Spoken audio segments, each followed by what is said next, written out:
시청자 여러분 안녕하세요. 와우넷 스페셜 김진아입니다. 토머스 에디슨은 인생에서 실패한 사람 중 다수는 성공을 목전에 두고 포기한 사람이다 라는 명언을 남겼는데요. 이 세력의 질에 겁먹고 투자를 포기했던 분들이라면 이제는 실패를 딛고 이분과 함께 성공의 길로 나아가셨으면 좋겠습니다. 여러분을 성공가도로 이끌 투자 멘토 와우넷 박한샘 파트너 모셨습니다. 대표님 안녕하세요. 네, 안녕하세요. 반갑습니다. 네, 반갑습니다. 또 한 주 만에 이렇게 뵀는데요. 네. 우리 지난 시간 이 세력주 개입 흔적을 분석하는 방법과 또 매수 타이밍에 대해 소개해 주셨는데 네. 오늘은 어떤 내용 준비해 주셨을까요? 네, 오늘은 지금 많은 분들이 요즘 시장이 엔비디아나 특정 종목에 인해서 이제 소위 얘기해서 양극화가 심해요. 네. 그래서 그 양극화에 어떻게 내가 대응을 하고 그리고 또 어떤 신호에 의해서 여러분들이 그 포인트를 잡고 매수 타이밍을 들어가야 되는지 그리고 종목이 됐으면 나왔으면 그걸 검증하는 법이 있거든요. 그래서 간단하게 EBS 교육방송의 앞자를 따서 그걸 가지고 재무제표를 통해서 검증하는 법을 보도록 하겠습니다. 네, 오늘 역시 시장의 이슈 이야기와 함께 또 세력주 개입 종목 발굴하고 세력의 개입 흔적을 이해하고 최종적으로 매수 타이밍 결정하는 방법까지 이 시간 통해서 끝까지 알려주실 것 같습니다. 오늘도 끝까지 집중하시기 바라겠고요.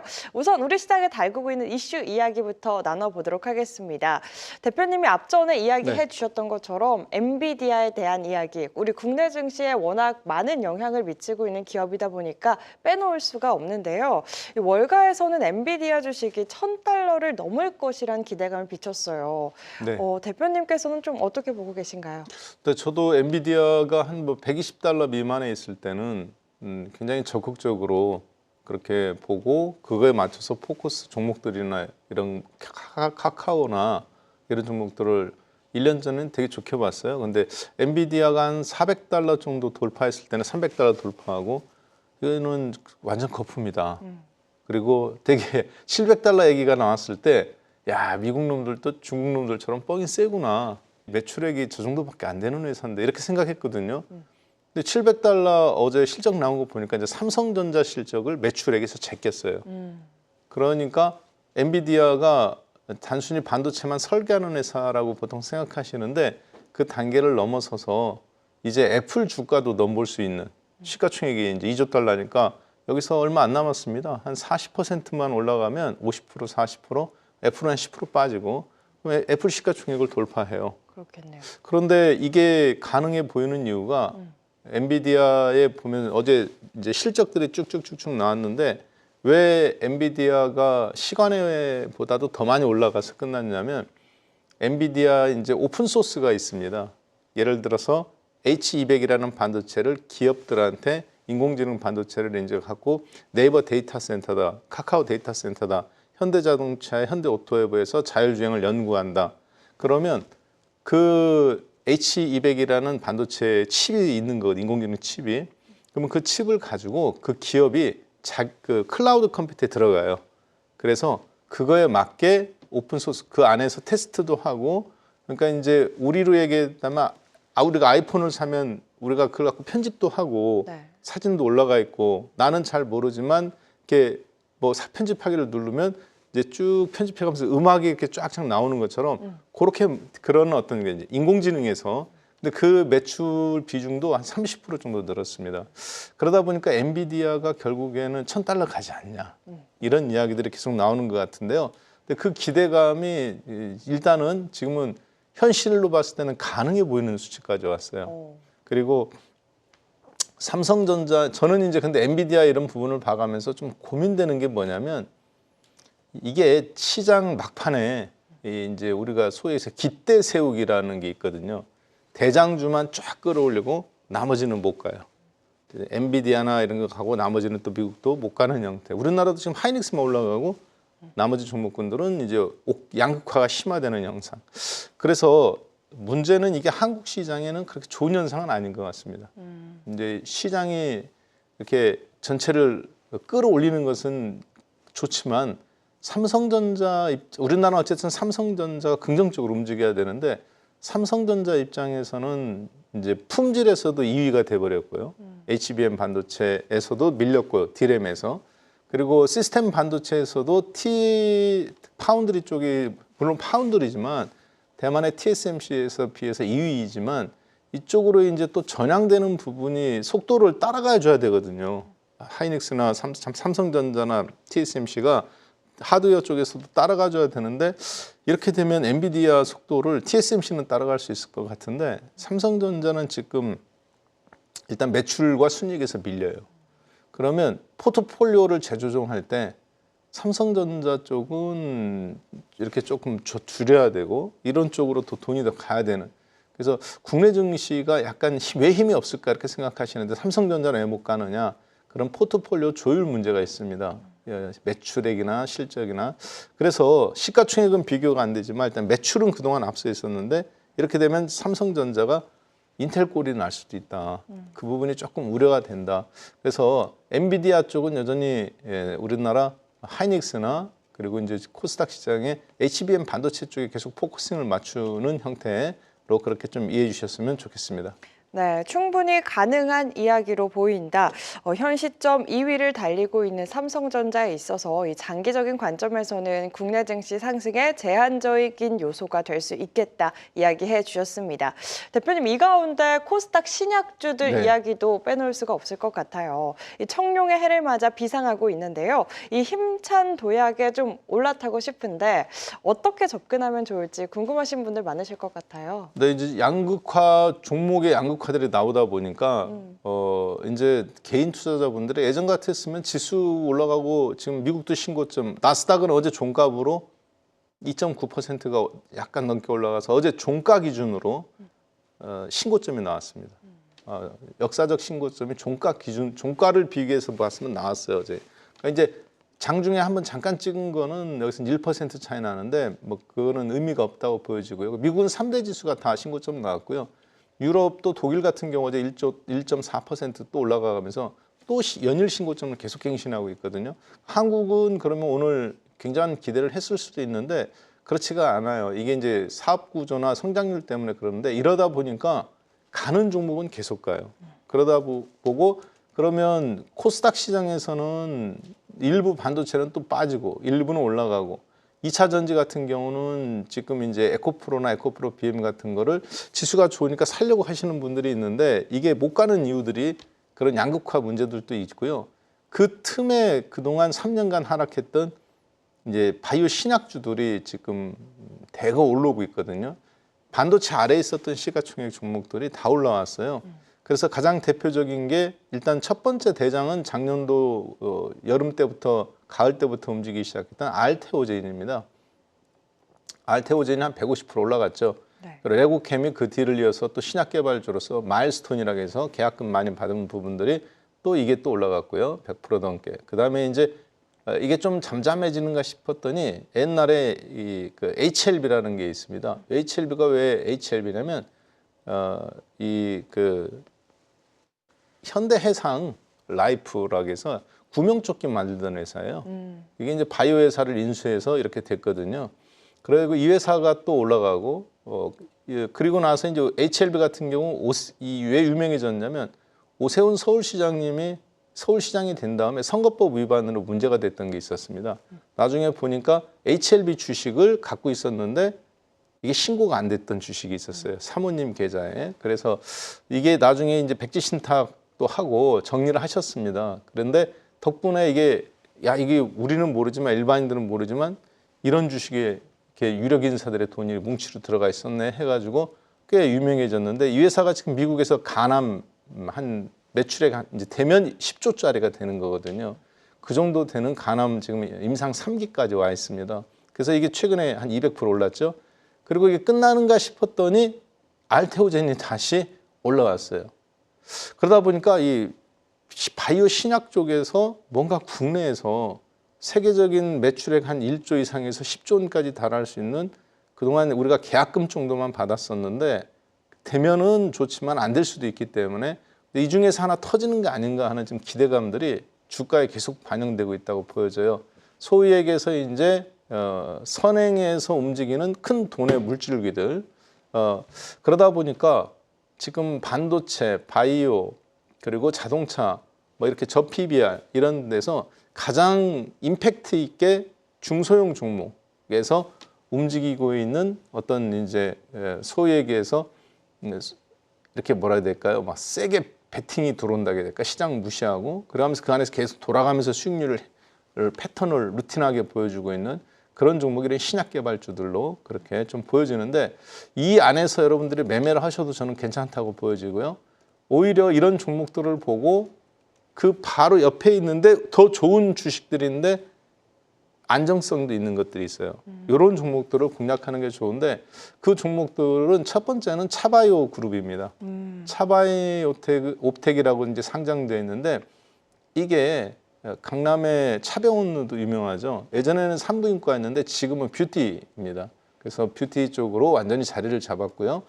그 다음에 또 하나는 셀트리온 제약이라는 회사를 잘 아실 겁니다. 네. 셀트리온 제약이 이제 셀트리온 헬스케어와 셀트리온이 합병한 이후에 코스닥이 하나 남아 있는데 이것도 나중에 합병하기로 했거든요. 그럼 지금 주가가 꽤 매력적인 위치예요. 그래서 알테오젠, 레고캠바이오, HLB 그리고 다시 알테오젠으로 이렇게 다시 돌아왔는데 이때 이제 그동안 안 갔던 종목에서 셀트리온 헬스케어, 셀트리온 제약하고 그리고 차바이오텍 이런 종목들 타이밍적으로 딱 가격 매력도 있는 시점이라고 판단됩니다. 네, 좋습니다. 2차 전지에 그간 밀렸던 신약 개발주들 순위를 탈환하고 있는 지금인데요. 이 차 바이오텍이나 셀트리온 제약 등 충분히 가격 매력 있고 또 주변 종목으로 순환 가능성이 높다 이야기해 주셨습니다. 대표님 이어지는 강의에서 더 자세한 이야기 나눠주실 텐데요. 방송에서 못다한 이야기 또 따로 전해주시는 시간 준비하셨다고 들었어요. 네. 매주 일요일 밤 10시에 방금 저희가 봤던 부분들 그렇게 한번 실시간으로 깊이 있게 보도록 하겠습니다. 네, 매주 일요일 밤 10시 한국경제TV 입장하시면 대표님이 준비하신 온라인 무료 특강 참여가 가능하니까요. 꼭 함께 하셔서 여러분의 계좌에 봄을 가져다줄 대응 전략들 단단히 준비해 가시기 바라겠습니다. 대표님 오늘도 좋은 말씀 감사드리고요. 이어지는 강의도 잘 부탁드리겠습니다. 네, 감사합니다. 종이를 접을 때 자국이 남는 것처럼 투자에도 흔적이 남는다는 사실 알고 계신가요? 이 흔적을 통해 세력의 개입 신호를 손쉽게 파악할 수 있는데요. 박한샘 파트너의 주식 투자 오뚝서기. 오늘은 세력을 추적하는 핵심 전략이죠. 세력 평균 단가 계산 방법을 소개합니다. 지금 바로 만나보시죠.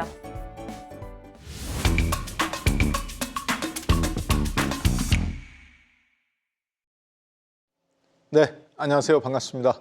박한쌤입니다. 자, 여러분하고 주식 투자 오뚝서기 오늘 3강 강의를 진행하는데요. 오늘 강의는 원래 세력들의 등급을 나누고 우리가 그 세력에 따라서 어떻게 종목을 평가할 것인가 하는 부분을 접근하는 건데 지난주 1, 2강 강의 이후에 많은 분들이 이 RSI 신호에 대해서 어떻게 적용하는지 좀 어렵다고 생각하시는 분들이 있어요. 그래서 이게 가장 또 중요한 부분이기 때문에 저희가 이걸 가지고 종목의 진입 타이밍을 조율하는 거거든요. 그래서 오늘 이 RSI 신호에 대해서 완벽하게 마스터를 해야 나중에 종목 매도를 할 때 세력들이 또 어떻게 탈출하는지를 저희가 잡아낼 수가 있습니다. 그래서 이 부분을 오늘 보고요. 완전히 마스터를 하고 그 다음에 그러면 이런 신호들이 나온 걸 가지고 종목을 어떻게 검증하는 방법이 있습니다. 이게 여러분들 대부분 보통 개인 투자자들이 여기서 공부하다 막히는데 이거 책으로 공부해서 될 부분이 있고 되지 않는 부분인데 이거는 지금 이번 강의를 통해서 들으시면 완벽하게 여러분들의 걸로 만드실 수 있을 겁니다. 자, 세력 추적 신호 RSI 기법에 대해서 오늘 배우는데요. RSI는 Relative Strength Index, 즉 상대 강도 지수입니다. 그래서 RSI 보조 지표예요. 자, 여러분들 HTS를 켜보세요. HTS를 키면은 보조 지표가 보통 한 140개 정도 전후로 있습니다. 많이 있는 회사는 키움이나 이트레이드 같은 경우 뭐 140개, 150개, 뭐 신한증권이나 삼성증권처럼 이렇게 이제 리포트나 개인 PB 정도 중심으로 건너가는 회사는 120개. 그래서 웬만한 HTS는 120개 정도의 보조 지표를 갖고 있습니다. 서비스가 제공된다는 거죠. 자, 그러면 그것을 이용해서 다양하게 여러분들이 쓸 수 있는데요. 저희들은 저희들이라니까 좀 이상하네요. 저 박한샘은 종목의 매수 타이밍을 뭘로 하느냐? RSI 보조지표 상대 강도 지수로 그렇게 활용하고 있습니다. 왜 RSI 보조지표를 하냐면 맨 처음에는 저도 매수 지표에는 뭐 MACD, 매도 지표에는 신심리선, 그 다음에 뭐 일목균형표, 그리고 볼린저 밴드 다양한 거를 계속 그 140개 중에서 집어넣고 대형 종목 집어넣고 무수한 연구를 수년간 했었습니다. 집어넣고 돌려보고 한 뭐 20년 전에. 그런데 그리고 그럴 거 갖고 계속 실전 매매도 하고 했어요. 자, 그런데 되게 그게 좀 피곤한 일입니다. 지금 주식을 제대로 한번 공부하려고 하는 분들은 그런 연구를 많이 하실 거예요.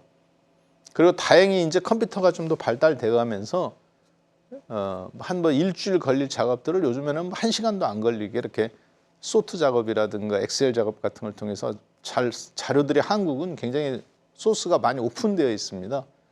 자, 그러다 보니까 그거를 한 화면에, 그리고 이제 증권회사들도 많은 서비스를 좀 유익하게 제공해 가면서 예전에는 컴퓨터 프로그램 언어를 알아야 됐는데 요즘은 그렇지 않더라도 모듈 형식으로 이렇게 HTS에서 컴퓨터 프로그램 언어를 모르는 분들도 뭐 거래량 52주 최고, 뭐 1년 최고 이렇게 개월수를 집어넣는 데가 날짜를 집어넣어서 그런 신호들을 잡아낼 수 있는 프로그램들이 잘 발달되어 있습니다. 한국은 다행히 이게 공짜예요. 외국 같은 경우는 유료로 많이 쓰는데, 그래서 RSI 보조지표에서 저희들은 과매도 25 이하, 책에는 30 이하라고 나왔는데 저는 25 이하로 줬다고 말씀을 드렸죠. 왜 그러냐? 그렇게 함으로써 예를 들어서 종목이 100개 신호가 나올 거 이렇게 하면 5밖에 차이 안 나지만 한 20개밖에 안 나옵니다. 장중 매매 신호가 예를 들어서 한 달에 5번 나올 거 이렇게 하면 한두 번밖에 안 나와요. 신호를 좀 엄격하게 줬다는 얘기죠. 하단 부분을 더 과매도가 나온 상태에서만 들어가라. 그래서 강력한 시장 변곡으로, 원래는 RSI 보조지표는 30 이하에서 과매도 영역입니다. 근데 저는 30보다 더 아래로 준 거죠. 더 떨어져야 된다. 자, 그리고 과매수 영역은 70 이상 올라가면 과열이다, 이런 신호를 보내는데 저는 75 이상으로 5를 더 높여줬습니다. 제가 이 말씀을 드리는 이유는 RSI 보조지표는 과매수와 과매도가 30 과매도, 70이 과매수 상태, 이 위로 올라가면 과열이고 이 아래로 내려가면 과매도 상태입니다. 자, 그래서 이때부터는 가격 매력이 생긴 거고 이때부터는 매도 타이밍을 고려해야 된다. 그 얘기거든요. 자, 그런데 저는 이거를 5 더 높인 겁니다. 75, 25. 비록 5 차이이긴 한데 100개 종목에서 30 이하로 내려오는 게 한 5개예요. 그런데 25는 5 차이밖에 아니지만 여기서 추가로 더 내려오는 경우는 100개 종목, 이 5개 중에서 겨우 하나 정도밖에 안 됩니다. 굉장히 엄격하게 기준을 준 거죠. 그렇게 해서 불필요한 신호가 많이 나오는 것을 배제시킨 거거든요. 자, 그래서 마찬가지로 75 이상에서는 과매수 영역으로 그렇게 설정을 HTS 상에서 설정을 해주고 종목을 돌린 겁니다. 그리고 나서 녹색선 시그널선이 이렇게 빨간색 RSI가 골든 크로스를 보일 때, 여기서 보시면 들락날락하죠. 골든 크로스 보일 때 여기서 매수 준비를 하는 겁니다. 실제 하나손해보험 저희가 이렇게 매매를 실제 저 같은 경우는 저희 모멘텀 주도주 클럽 뭐 리딩을 그렇게 하고 있거든요. 그렇게 해서 매수를 하고 올라와서 무너질 때 절반 정도 또 털어내고, 보시면은 이렇게 신호가 깔끔하게 나오는 경우는 다행이에요. 매도 신호 같은 경우도 그렇죠. 자, 그 다음 한번 보겠습니다. 자, 그리고 이거는 카카오페이입니다. 카카오페이는 어떤가요? 한 사이클이 그냥 짧지만 강렬하게 보여주죠. 과매도 영역, 그리고 과매수 영역. 근데 과매도 영역에서 25 이하 진입한 다음에도 얘가 골든 크로스가 아직 안 나오잖아요. 보시면은 다시 한번 25 이하에 진입을 했어요. 그때는 제가 이렇게 물웅덩이 파란색으로 저수지를 표시를 하겠습니다. 그런데 물웅덩이에서 위로 바로 안 올라가죠. 며칠간 이렇게 계속 머무릅니다. 이때 추세 폭락이 더 이루어집니다. 왜냐? 심리가 완전히 무너졌기 때문에. 이때는 어디까지 떨어질지 몰라요. 자, 그런데 골든크로스가 나왔습니까? 안 나왔습니까? 안 나왔죠. 그럼 기다리는 겁니다. 가 지점에서 골든크로스가 나왔네요. 그렇죠? 과매도 나왔다가 드디어 RSI가 25 이하이지만 그 25 이하에서 시그널 선을 돌파하고 골든크로스가 나왔어요. 그래서 그 골든크로스 지점을 보니까 여기네요. 35,000원짜리 카카오페이. 그리고 여기서 왔다 갔다 35,000원, 33,000원 왔다 갔다 하다가 주가는 안 움직이는데 얘는 먼저 올라왔죠. 골든크로스 이후에 빨간색 선은. 이렇게. 주가는 그 뒤로 한참 있다 움직였네요. 그러니까 RSI 보조지표가 선행하는 것을 알 수 있습니다. 주가는 안 움직였는데 얘는 그렇죠. 얘는 주가는 빠지잖아요. 조금 더. 그렇지만 얘는 미리 올라와요. 골든크로스 난 뒤로. 자, 보겠습니다. 바로 이 얘기예요. 골든크로스가 여기서 나죠. 가 지점에서. 그 뒤로 빨간색 선이 무너집니까? 안 무너집니까? 녹색 선 아래로. 안 무너지죠. 자, 주가는 안 움직이는데 얘는 위로 올라와요. 즉 무슨 얘기냐면 25 이하 과매도 영역의 RSI 지표 빨간색이 진입한 다음에 시그널 선이 골든크로스가 나오는 지점. 그것이 20에서 나올 수도 있고 10에서 나올 수도 있고 혹은 찍고 25 이상에서는 30에서 나올 수도 있습니다. 골든크로스가 이렇게. 여기는 지금 다행히 15, 17에서 나온 것 같은데 그런 경우에는 주가는 올라가지 않았지만 분할 매수 준비를 어떻게 해야 된다? 해야 된다. 그걸 매수 타이밍을 말해주는 겁니다. 자, 그리고 매도 타이밍은 어떤가요? 과매수 영역으로 쭉 가다가 데드크로스가 나죠. 나 지점에서. 그렇죠? 그러면 주식을 청산 정리해야 된다. 다시 잡더라도 그걸 말해주는 겁니다. 지금 이 카카오페이 같은 경우는 신호가 깔끔하게 나온 케이스입니다. 보통 개인 투자자들이 가장 좋아하는 한 달 혹은 일주일, 보통 뭐 두 달에서 한 달 사이, 거기서 한 30-40% 수익률, 30-40%가 뭡니까? 여기 35,000원에서 7만 원이니까 100% 수익률 났네요. 그리고 나서 과매도 영역에서 매수 골든크로스, 그리고 과매수에서 데드크로스, 신호 깔끔하게 한두 달 사이에 내주고 수익률 100%. 굉장히 깔끔하게 나오는 케이스죠. 그리고 다시 또 침체. 이때는 이제 과매도로 안 깨집니다, 보통. 여기서는 그냥 알아서 단타하고 마무리하시면 되겠어요. 근데 모든 종목이 이렇게 한 사이클, 과매도에서 과매수로, 그리고 다시 또 쭉 내려가서 과매도로 이렇게 한 사이클이 깔끔하게 나오면 가장 좋은데 거의 그렇지는 않습니다. 자, 이거는 교육적인 차원에서 제가 여러분들한테 보내드린 거고요, 보여드린 거고요. 그 다음 종목은 삼성물산입니다. 삼성물산은 실질적으로 제가 한 4년 전부터, 만 3년 전부터 여러분들한테 계속적으로 말씀드린 종목이에요. 어떤 종목입니까? 그렇죠. 이재용 회장님이 몇 퍼센트 갖고 있다? 이재용 회장님과 이서연님, 이부진님, 즉 이건희 회장님 몸에서 낳은 법으로 등록된 이 세 분의 자제분들이 전부 다 이 주식을 34%를 갖고 있어요.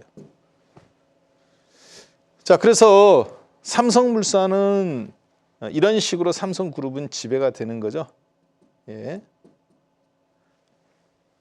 시가총액 500조짜리 삼성전자, 우선주 합쳐서 삼성전자는 누가 지배하고 있느냐? 삼성전자를 실질 지배하죠.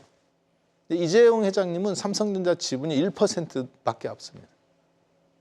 근데 실질 지배를 해요. 어떻게 하느냐? 삼성물산의 오너 일가들, 이재용 회장님 17%, 이부진님 6%, 이서연님 6%. 이렇게 해서 홍라 여사님 또, 그래서 34%를 삼성물산을 지배합니다. 삼성물산은 삼성생명을 지배해요. 19%. 삼성생명은 삼성전자를 지배합니다. 500조 원짜리. 9%, 정확히 8.7%인데 제가 9%로 하겠습니다. 국민연금과 함께. 그리고 삼성물산은 그러면 삼성전자를 지배하냐? 5% 지배합니다. 삼성전자는 삼성전기, 삼성 SDI, SDS 지배하죠. 그리고 삼성물산은 또 삼성바이오로직스를 지배합니다. 이렇게 되면 대한민국 시가총액 1등인 삼성전자 2,000조에서 절반 25%를 차지하는 삼성전자를 지배하고요. 그리고 대한민국에서 두 번째, 네 번째 시가총액이 큰 삼성바이오로직스, 네다섯 번째 크죠. 여기를 실질 40%, 30%대 지배합니다. 그렇게 함으로써 이재용 회장님은 삼성물산을 지배함으로써 나머지를 지배하는 거거든요. 삼성그룹의 금융축, 그리고 IT축, 그리고 바이오축. 문제는 금융회사가 산업을 지배하는 거, 이게 불법입니다.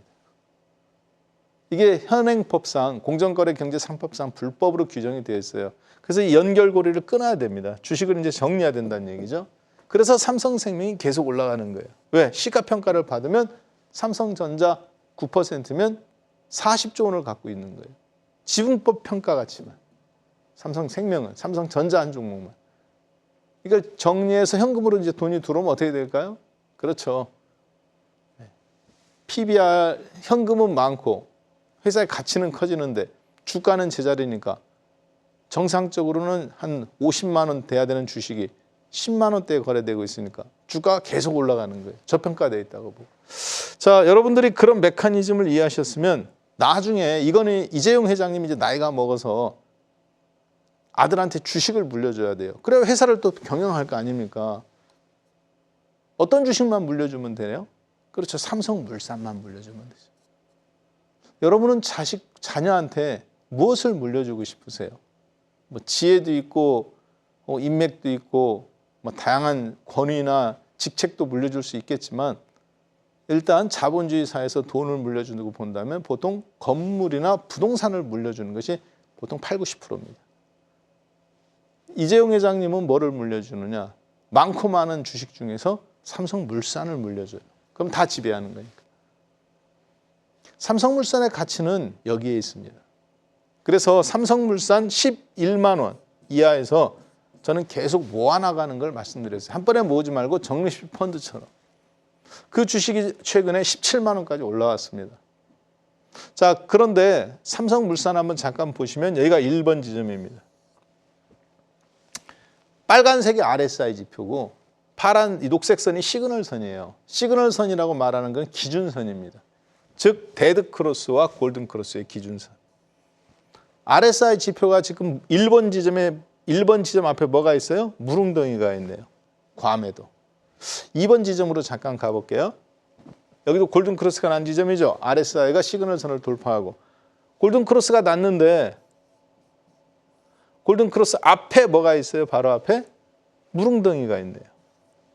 자, 대부분의 보조 지표나 모든 주식의 지표들은 앞으로 뒤에 어떤 일이 있을까를 예측하는 겁니다. 근데 그 예측이 불가능하죠. 왜? 뒤에 지표가 어떻게 될지 어떻게 알아요? 반반이지. 그런데 제가 고안해내고 만들어낸 이 기법은 뒤에 주가를 예측하는데 그 다음에 일어나는 일을 보고 결정하는 게 아닙니다. 골든 크로스가 났어요. 이렇게. 그럼 앞에를 보는 겁니다. 앞에 어떤 일이 있어놨는지. 한 달 전이든 세 달 전이든. 보니까 불과 2, 3일 전에 과매도 영역이었잖아요. 그렇죠. 2번 앞에 과매도 영역. RSI 지표가. 1번 앞에 과매도 영역. 이해되셨죠? 뒤에 일어난 일은 몰라. 근데 앞에 일어난 일을 보니까 과매도가 이렇게 있어. 과매도가 한 번 있고 과매도가 한 번 있고 그 뒤로도 이런 골든 크로스가 많이 있죠. 그렇지만 얘는 앞에를 보니까 과매도가 없죠. 제가 뭐라고 말씀드렸어요? 만약에 얘가 30이었다. 그러면 여기서도 과매도가 나오고 막 신호가 무진장 많이 나옵니다. 중간중간만. 그래서 25로 한번 27로도 낮춰보고 25로도 낮춰보고 20으로도 해보고 컴퓨터를 계속 돌려보는 거예요. 2,000개 종목을. 그랬을 때 불필요한 신호들이 안 나오고 가격 지표하고 맞는 걸 골라낸 겁니다. 이해되셨죠? 여러분들은 지금 그게 그냥 엑기스만 딱 보는 거예요. 컴퓨터로 여러분들 넣어보세요. 이제 27로 해보고 27.5도 한번 넣어보고 나는 27.5가 나한테 맞는 것 같다. 저한테는 성향상 25가 잘 맞아요. 자, 그래서 25로 놓고 보니까 골든 크로스가 난 지점 앞에 과매도 영역이 이렇게 있었죠. 그러면 25 이하 과매도 영역 플러스 그 뒤에 골든 크로스. 그러면 제가 뭐라고 그랬어요? 대변곡.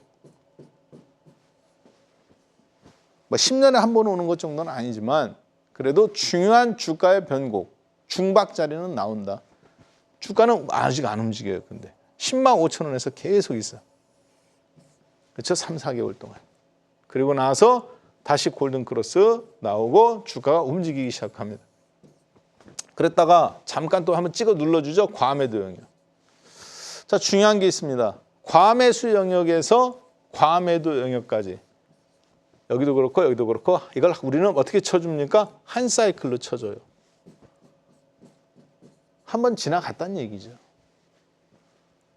그리고 이런 신호가 나올 때 중간에 나오는 신호는 크게 반응하지 않더라도 이걸 보고 매수한 거는 반드시 여기서 한번 3분의 2 이상 저는 다 털어주는 걸 원칙으로 합니다.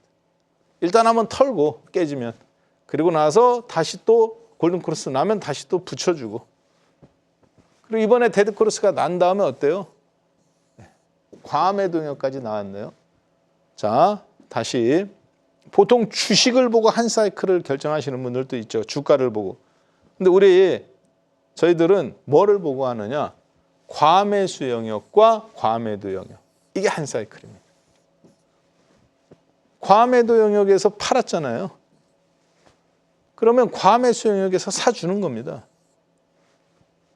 언제 움직일지 모르니까 왕창 사요? 아니면 조금씩 사요? 조금씩 사야죠.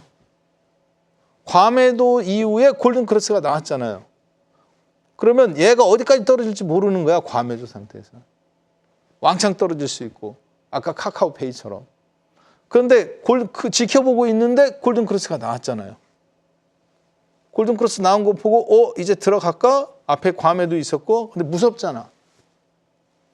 한 달 만에 나온 골든 크로스인데 그것도 과매도 이후에. 그러니까 이때는 내가 원래 여기서 3천만 원어치 팔았다. 1,000만 원에 사가지고 수익 좀 나가지고 그러면 여기서는 1,000만 원 정도만 사주는 겁니다. 그래서 지켜봐가면서 매매하고 조금씩 늘려나가고 안 깨지니까. 데드 크로스가 안 나잖아. 안 깨지잖아. 그 이후로.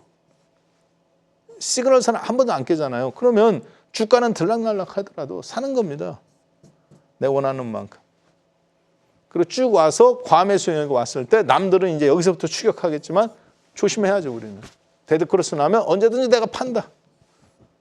17만 1,000원이네요. 17만 1,000원이라는 가격인데 16만 9,000원, 17만 원 전후에서 일단 3분의 1 팔고 또 깨지면 3분의 1 또 팔고 이해되셨죠? 그래서 평균 16만 8,000원 전후에서 3분의 2 이상 팔아주는 겁니다. 그리고 쭉 또 내려와서 과매도 영역에서 데드 크로스 나왔다가 골든 크로스 바뀐다. 그때도 나머지 사는 거예요. 왜냐? 이런 종목은 추세로 계속 끌고 가가면서 여러분들이 물량을 계속 늘려나가는 전략을 구사하셔야 돼요. 그래서 나중에 배당도 받고 자식한테 물려주고. 왜? 이재용 회장님도 사타 팔았다 안 하잖아. 우리는 근데 이게 전 재산이니까 예를 들어서 어깨에서 3분의 1 팔아주고 무릎에서 또 사주고 그래서 1,000주 있던 것이 2,000주 되고 2,000주가 3,000주 되고 주가가 들락날락 거릴 때마다 3,000주에서 4,000주로 계속 늘려나가면서 고배당 정책에 맞는 이재용 회장이 물려줄 때 거기에 맞게 우리도 배당 받아가면서 살아가는 겁니다. 자식한테 건물은 못 물려줘도 이런 주식은 똑같이 물려줘야 돼요. 그건 이재용 회장님께 할 수 있는 거지. 그 사람은 먹고 살기 위해서 우리처럼 여기서 주식에서 카드값도 내야 되지, 애들 교육비도 내야 되지, 부모님 임플란트도 해드려야지, 뭐 애경사 있으면 뭐 하지? 전세금 올려달라고 할 때 또 주식 정리해야지. 이런 거 안 해도 되잖아요. 이건희 회장님은. 이재용 회장님은. 우리는 근데 주식에서 해야 되죠. 그러니까 1억 중에서 2, 3천만 원 갖고 계속 이렇게 늘려나가는 겁니다. 8천만 원 갖고 이쪽에서 찍고 받고 하고 돈이 생기면 여기는 B 통장에다 집어넣고 계속 늘려야 돼요. 그런 식으로 주식 수를. 그래야 여러분들이 자식한테 건물은 못 물려줘도 앞으로는 주식을 물려주는 사람이 고배당 정책으로 좋은 부모 그렇게 바뀝니다. 이제 우리나라도. 왜? 고령화, 저출산.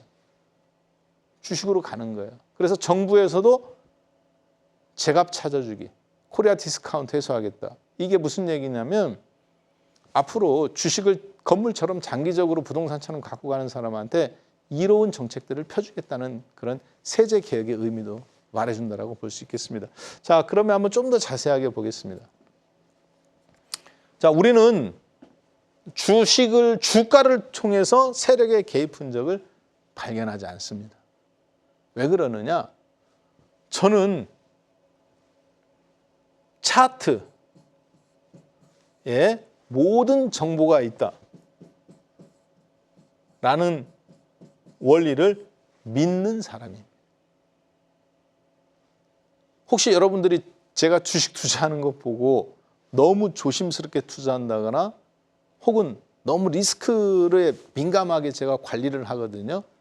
그러면 야, 박한샘은 너무 수익률을 베팅할 때는 베팅해야 되는데 너무 리스크 중심으로 관리하고 안정성 있게 하다 보니까 중소형 종목들을 세게 베팅하지 않아. 그래서 뭐 로봇주라든가 그리고 어떤 최근 들어서 이제 신약 개발주 같은 거 200% 300% 올라갔는데 걔는 100% 먹고 나오더라. 보통 그런 얘기를 많이 하십니다. 실제 그렇게 해요. 저 같은 경우는. 왜 그런데 리스크 관리에 좀 더 포커싱을 두느냐. 제가 실제 주식에서는 여러분 우리가 가격을 보통 많은 분들은 가격을 보고 주가를 따라다닙니다.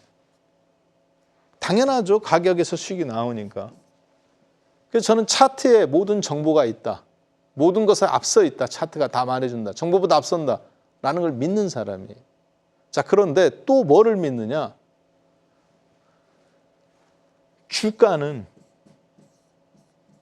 거래량의 그림자에 불과하다.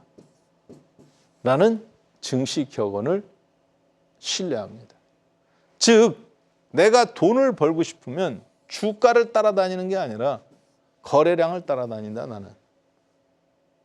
그리고 그 거래량과 주가의 관계, 이런 속에서 RSI 많고 많은 보조지표 중에서 내가 타이밍을 어떻게 잡을 것인가. 그것을 저는 RSI 보조지표로 타이밍을 잡는 거예요. 자, 여러분들하고 RSI 보조지표를 통해서 매수 타이밍을 잡았었는데 지금은 매도 타이밍입니다. 과매수 영역에서부터 이렇게 데드크로스가 났잖아요. 그래서 이 가격 62만 원에서 67만 원. 그래서 이 포스코 퓨처 M이라는 종목인데요. 분할 매도를 진입해야 되는 겁니다. 왜냐? 여기서 만약에 더 올라가면 또 급등인데 못 팔면 이렇게 수익률 차이가 크게 나요. 하루 이틀 사이. 그러니까 한꺼번에 다 파는 것보다 3분의 1, 3분의 1 하고 다음날 안 되면 정리하는 걸로 그렇게 보시면 돼요. 포스코 퓨처 M. 자, 그래서 세력을 저희가 구분해 보면 RSI 지표로 저희들은 매수 타이밍을 조율하는 겁니다. 그것도 한 번에 빵 들어가는 게 아니라 기간을 두고 분할 매수로 들어가요. 자, 그래서 세력들은 보통 여러분들이 매집과 매도 세력에 이거는 구분할 줄 아시는데 세력들도 처음부터 바로 매집하지 않습니다. 간을 봐요. 왜냐, 이 종목에 어떤 놈들이 지금 들어와 있는지 모르잖아요. 그렇기 때문에 먼저 들락날락 해가면서 아래로 쭉 팔았다가 아래 꼬리도 달아보고 위로 축 쳐 올렸다가 한번 또 축 밀어보고 요즘 같은 경우는 이게 유행이죠. 쳐 올렸다가 밀어보는 거. 그래서 그런 형태의 개입을 합니다. 그리고 이 정도면 이 정도 물량들이 들락날락 하는구나. 그러면 내가 매집을 얼만큼 할 수 있겠다. 100만 주 할 수 있겠다. 뭐 300만 주 할 수 있겠다. 유통 물량 500만 주 중에서 그렇게 하고 그런 전략들을 짜고 움직이는 거예요. 그래서 세력들이 이렇게 상황판 같은 게 있거든요. 목표 얼마하고 뭐하고 이렇게 보면 여러분들 남자들 군대 갔다 오신 분들은 아시겠습니다만 그 작전 상황판하고 똑같습니다. 그리고 이렇게 무슨 항공모함이나 배들 움직일 때 이렇게 잠수함 같은 거 이렇게 표시하잖아요. 이렇게 가면 좌표 배에서 우고 가고 뭐 바람이 이렇게 불면 이렇게 가고 똑같아요, 진짜. 작전 상황판 짜는 그런 것들. 그래서 어떻게 리스크가 어떻게 관리하고 다 영역이 나눠져 있습니다. 그래서 보통 전주, 우리가 이제 전주라고 그러죠. 전주가 누구냐면 돈이 있는 사람이에요. 이 전주의 돈은 무조건 원금 보장을 거의 해주다시피 해야 됩니다. 그리고 전체적인 총괄에서 전문 경영인처럼 이걸 판을 설계하는 사람이 있어요. 이제 우리가 전문 경영, 요즘은 이제 전문 경영이니까 브로커라고 그러는데 그 브로커가 전체 판을 설계를 합니다. 그럼 이 아래에 뭐가 있어야 될까요? 이걸 실행해 주는 사람들이 있어야 됩니다. 주식은 어디를 통해서 사고 팔아요? 증권회사 창구를 통해서 사고 팔죠. 누구 이름으로 사고 팔아요? 외국인, 개인, 기관. 사모펀드나 투자자문사나 그렇죠? 그리고 개인들, 외국인들. 대한민국은 금융실명제입니다. 금융실명제이기 때문에 이런 계좌를 이용할 때도 뭐가 들어가는 거예요? 돈이 들어가요. 그래서 순진한 사람들은 이렇게 생각합니다.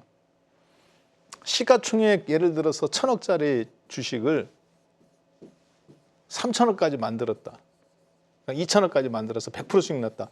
그러면 100% 애들이 돈 1,000억 가져갔다. 이렇게 생각하시는데 전혀 그렇지가 않죠. 30% 정도 올려서는 남는 돈이 하나도 없습니다. 왜? 전주한테 이자 계산해서 줘야죠. 그 다음에 또 수익률 던져줘야지. 아래 사람들한테 관리해야지. 계좌 하나씩 이거 쓰는 것도 다 돈이란 말이에요. 그래서 작전을 세월 하지 않아요. 그러다 너무 짧게도 되지 않습니다. 그렇기 때문에 보통 요즘 같은 경우는 길면 1년, 짧으면 뭐 3개월에서 6개월 요 정도 포커싱을 맞춰서 하는 것이 유행입니다. 여의도에 고급 오피스텔 가보면 거기 한 5천억 정도씩 갖다 놓고 뷰티크 하는 그걸 뷰티크라고 그러거든요. 1,000억짜리, 5천억짜리 이렇게 움직이는 돈들이 있습니다. 그 사람들이 다 어디 사람들이냐? 증권회사나 이런 데서 나온 거고 각 증권회사에 가보면 여러분들 PB센터가 있어요. 삼성증권 청담 PB센터, 압구정 PB센터, 뭐 한국투자증권 청담 PB센터 이런 PB센터에서 서로 자기네들끼리 아침마다 매일 회의도 합니다. 증권회사 직원들도 오고 또 무슨 외부 애널리스트도 오고 그리고 종목이나 이런 것들을 투자자문사에서 설명하고 그러면 그 가운데서 그게 합법적으로 다 정해진 거예요. 사전 공모를 하는 게 아니라 이런 회사에 대한 브리핑을 하면 거기에서 이 PB에서 직원들이 자기 고객들한테 또 그런 종목들을 설명하고 그래서 오케이 그럼 얼마큼 사자. 근데 이게 분위기라는 게 있잖아요. 그렇죠? 서로 공모하면은 범죄입니다. 사전 모의에서 주식을 같이 사는 거니까. 그런데 분위기가 있어요. 딱 보니까 이거 되겠는데 그러면 너 얼마치 살래 김 과장 그러면 뭐 저는 생각 없어요. 이렇게 얘기합니다. 그리고 생각 없긴 뭐가 없어. 생각 없다고 이 주식은 다 좋은데 이게 문제인 것 같아요. 그렇게 딱 얘기하고 자기가 이제 사야 돼요. 왜냐? 경쟁인이잖아요. 그래서 내 고객들한테 가장 좋은 종목을 주려고 하는 노력들을 합니다. 제가 말하는 세력이라는 그런 것이 어떤 정상적인 흐름에서 진행이 됐을 때 돈들이 쏠리는 게 있단 말이에요. 요즘 같은 경우는 엔비디아에 납품하는 대한민국의 어떤 회사가 있다. 엔비디아 반도체 H200을 찍어낼 때 그 반도체를 만들어내는 기술이 있는데 그 기술에 어떤 이미지 센서라든가 그런 걸 적용하는 우리나라 어떤 회사가 있다. 이 회사가 지금 또 그다음 2차로 뭐를 준비한다. 이런 정보들이 있을 수 있잖아요. 탐방도 가봤을 때. 그런 거를 그러면 다 눈치챈단 말이에요. 그런 것들이 하나의 돈으로 뭉쳐졌을 때 세력들은 그런 종목을 바로 사지 않습니다. 일단 한번 보는 거예요. 흔들어가면서. 그리고 매집도 하고 나중에 어떻게 탈출해 먹을까. 탈출해 먹을 때는 올려놓고 이제 탈출해 먹는 거죠. 이런 것들을 우리가 매일 2,000개 종목을 어떻게 매일 탐방하고 모든 정보를 내가 커버할 수가 없잖아요. 그래서 사실 차트를 보는 거죠. RSI 매수 매매와 그리고 매수 매도를 통해서 60일선과 함께 연계사는데 이 부분은 나중에 제가 말씀드리겠습니다. 자, 지금 딱 5분 남았는데요. 제가 5분 동안 여러분들이 그러면 RSI 보조지표로 해서 매수 신호가 나온 종목들을 2,000개 종목 중에서 한 5, 60개가 나옵니다. 근데 이게 한 달 동안에 한 20개만 바뀌고 나머지는 안 바뀌어요. 그러니까 이미 한번 딱 한 바퀴 돌렸으면 그다음부터는 거래소 30개에서 10개만 한 달에 업데이트만 하면 된다는 거거든요. 제 얘기는. 자, 그런데 많은 분들이 이거를 주식해가면서 제가 보니까 모르는 분들이 많더라고요. 가치와 가격을 모르는 사람들이 있어요. 둘 중에 누가 더 가치 있는 겁니까? 500원짜리 삼다수가 더 가치 있을까요? 아니면 5억짜리 다이아가 더 가치 있을까요? 어떤 게 더 가치 있나요? 500원짜리 삼다수가 더 가치 있죠. 왜? 다이아몬드는 없어도 살잖아. 여러분들 집에 다이아몬드 반지 몇 개나 있어요? 없는 분은 많습니다. 없어도 살아요. 잘 살아왔어요. 근데 물은 3시간만 안 마셔도 목이 마릅니다. 3일간만 물을 안 마시면 사람은 죽어요. 물을 3일간만 안 마시면 죽습니다. 음식은 30일 안 먹어도 살아요. 물은 3일만 안 먹어도 죽어요. 누가 더 가치 있어요? 물이 훨씬 가치 있죠. 가격은 근데 얘는 500원, 얘는 5억. 차이가 나죠. 자, 주식 투자를 하시는 분들 중에 순진하신 분들이 어떤 분들이냐? 가치를 추구하는 분이 있어요. 아, 그 주식은 말이야. 이래서 너무 좋고 저 PBR이고 가치가 이렇게 좋은데 왜 주식이 안 올라가? 이런 분들이 있어요. 하세요랍니다. 여러분들이 어떤 목적을 갖고 내가 그걸 갖고 어떻게 해야 되겠다. 그건 가치를 추구하는 거지만 보통 개인 투자자분들은 가격을 유행처럼 움직이셔야 됩니다. 그런데 세력들은 가격만 갖고 움직이진 않아요. 이건 옛날에는 통했어요. 근데 요즘은 주식도 터무니없는 주식으로 끌어올리지 않습니다. 왜? 인터넷이 발달되어 있고 다 정보들이 순식간에 해외에 있는 것까지 다 보기 때문에 우리부터 엔비디아 주식 보고 지금 반도체 고르는 작업들 하잖아요. 그렇죠? 그렇기 때문에 실제적으로 그것에 맞는 가치가 되는 것을 본단 말이에요. 가격에 의해서 주가가 움직이는데 기본적으로 가치가 깔려 있어야 돼요. 자, 그래서 여러분들이 RSI 보조지표를 보고 좋은 종목을 골라냈는데 그러면 어떻게 그 가치를 골라냈느냐. RSI 보조지표는 타이밍이고 가격을 보는 거거든요. 요즘 시세 트렌드가 어떠냐. 그걸 차트의 시그널을 발견했는데 적자 기업이라든가 혹은 갈수록 실적이 저하되든가 이런 거는 차트에 안 나타나요. 그런 게 10개 중에서 3, 4개는 쳐내야 되는 겁니다. 종목을 검증할 줄 알아야 돼요. 자, 그래서 종목을 검증할 때 어떻게 검증하느냐? 가장 좋은 건 희소성입니다. 독점 기업을 저는 너무 좋아합니다. 독점 기업, 독과점 기업들. 이런 종목들이 어느 날 갑자기 이렇게 차트적으로 방향이 나왔다. 이걸 절대 무시할 수 없어요. 그러면. 자, 그 다음에 다이아몬드를 뭐 봅니까? 색깔이 중요하죠. 똑같은 거지만 파란색이냐 빨간색이냐 검은색이냐. 그 색, 그 종목이 갖고 있는 어떤 테마성, 트렌드라는 게 있어요. 이게 중요합니다. 근데 색도 내 마음대로 안 되죠. 안 되는 거잖아요. 그리고 다이아몬드의 어떤 공급도 내 마음대로 안 되는 겁니다. 근데 내 마음대로 할 수 있는 게 있어요. 커팅이에요. 이 다이아몬드를 어떻게 깎을 거냐. 이에 따라 다이아몬드의 가치가 많이는 아니지만 바뀝니다. 커팅을 어떻게 할 거냐. 그리고 이제 기본적으로 다이아몬드의 크기가 있는 거죠. 삼성전자 같은 이런 반도체 사업이냐 아니면 뭐 종이 사업이냐 음식료냐. 자, 그래서 저는 주식을 잘한다고 하면은 뭐를 하는 사람을 주식을 잘한다고 보느냐. 우리가 할 수 있는 거는 이거예요. 분할 매집을 할 거냐 분할 매도를 할 거냐. 즉 비율을 어떻게 결정할 거냐.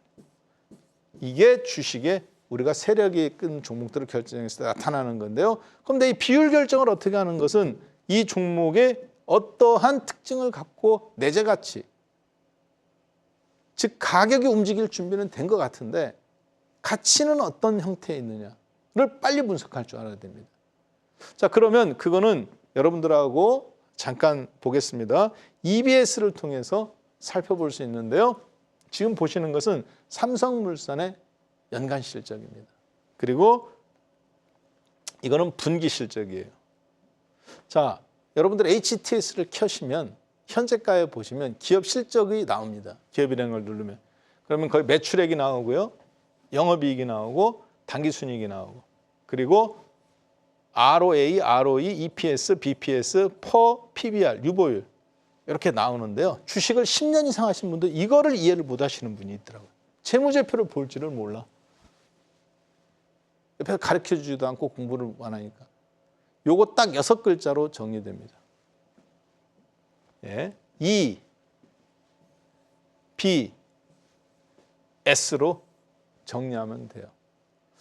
자, 시간 관계상 오늘은 여기까지 하고요. 이 부분은 제가 다음 주에 5분간 정리해서 보도록 하겠습니다. 네, 그럼 오늘은 여기서 마무리하겠습니다. 감사합니다.